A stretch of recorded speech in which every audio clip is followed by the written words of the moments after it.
Hello wapendwa, habari ya wakati huu tena. Karibu tena kwenye chaneli yetu ya Penicare Afya. Kama ni mara yako ya kwanza kutembelea chaneli yetu ya Penicare Afya, tafadhali usisahau kulike, kusubscribe, lakini pia kugonga kengele ya notifications ili uendelee kupata darasa zaidi. Lakini kwa siku ya leo pia tuko bado na mada yetu ya UTI sugu, na leo tutajifunza uchunguzi na matibabu ya UTI sugu. Utaweza kuichunguzaje na utaitibu aje ukishajua kwamba una UTI sugu? Maana ya UTI sugu nimeshawafundisha, lakini ni urinary tract infections, ambao ni maambukizi wanaoambukiza kwenye kibofu cha mkojo, mirija ya kibofu.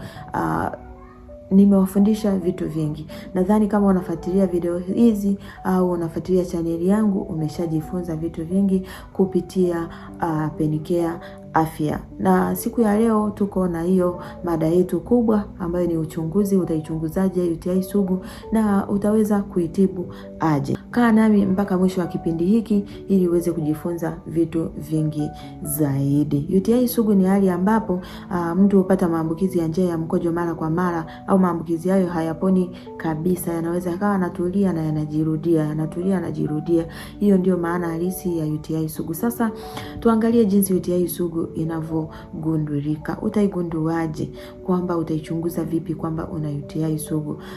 Kwanza ni kuchukua historia ya mgonjwa, kwamba wewe mgonjwa, nitakuuliza kwamba umeanza lini kupata hiyo hali, imeenda kwa muda gani, na utaitibu aje, na UTI inagunduliwa mara ngapi?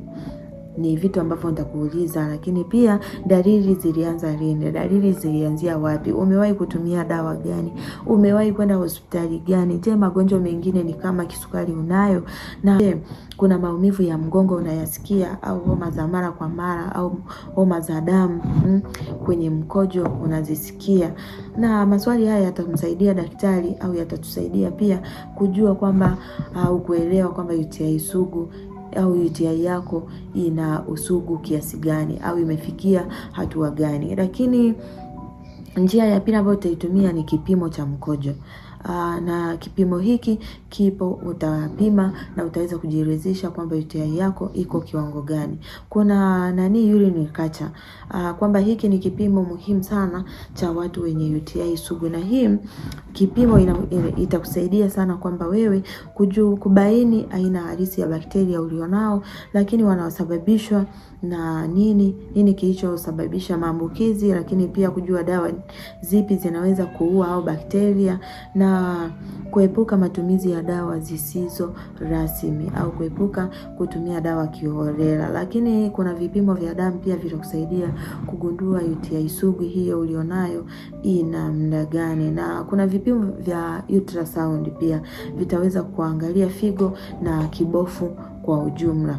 Na kipimo hiki kinatumika kuangalia kama kuna tatizo. Matatizo hayo ni kama mfuko wa mawe na mawe kwenye figo, lakini kuziba kwa mirija ya mkojo, matatizo ya kibofu cha mkojo, mabadiliko mengine katika mfumo wa mkojo. Ultrasound itakusaidia kubainisha hivyo vitu. Kwa hiyo ni muhimu sana ukapiga ultrasound kujua changamoto yako imefikia level gani, ili uweze kupata tiba sahihi. Kuna vipimo vingine maalum ambavyo utavitumia, lakini matibabu ya UTI sugu yapo.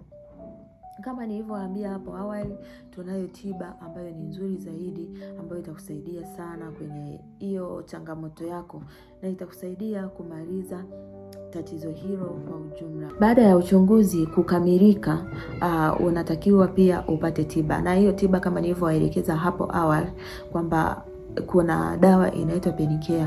Penicare ni dawa nzuri sana ambayo itakusaidia kwenye changamoto ya UTI ya aina yoyote, ambayo ukishapata vipimo hivyo, au nikisha kuchukua vipimo na maelezo, nitagundua una changamoto ya UTI sugu, nitakupatia hiyo dawa na itakusaidia sana kumaliza hiyo changamoto. Kuna antibiotics ambazo ni nzuri zaidi, ambazo ukizitumia pia zitakusaidia kama utakuwa umepewa hospitalini. Lakini kama ushazitumia na zijakusaidia, tumia Penicare, itakusaidia. Ni muhimu sana kutumia dawa ulizoandikiwa na daktari au ulizoshauriwa kutumia. Usitumie dawa kiholela, si ndio? Kumaliza dozi yote hasa wakati unaumwa ni jambo zuri sana, na usiache kutumia dozi ukamaliza kama utakavyokuwa umeshauriwa. Lakini pia kutibu chanzo kinachosababisha UTI hadi inajirudia ni kutibu chanzo cha hilo tatizo. Kishagundua kwamba chanzo chako ni nini, kwa nini unapata hiyo UTI sugu,